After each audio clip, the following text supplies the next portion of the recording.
So what I'm going to ask everybody to do now is to tell you just a couple of sentences about what they're doing in their particular group, and then you'll find out which group you're in. So if you're with me, you're going to be doing autobiographical performance.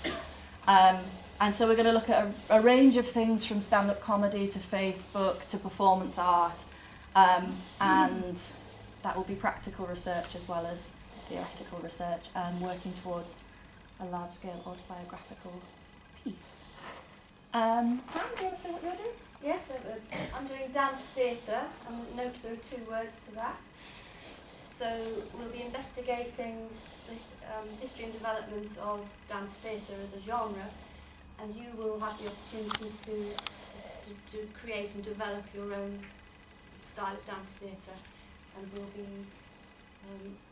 it'll also touch on things like autobiography within it, because that's one of the elements that sometimes comes into dance theatre. So there's some cross-referencing to different theatre practices under the umbrella of that dance theatre label. Sarah? We're going to be looking at adapting Hamlet.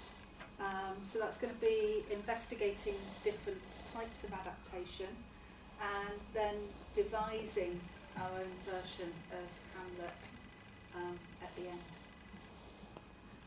Erin? We'll be looking at the continuum of audience participation.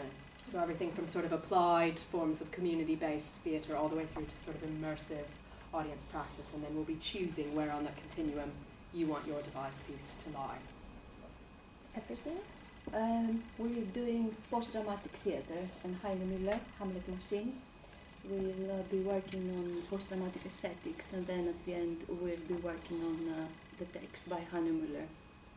Don't panic if you don't know who Heine Müller is or what post-dramatic aesthetics are.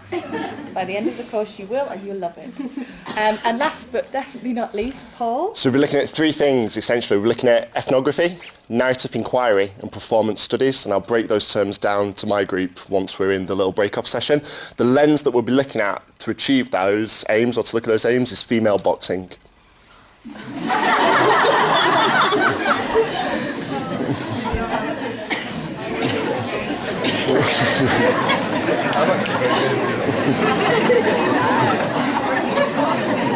Okay, I think that was the reaction we were anticipating. So if you're in Paul's group, be warned.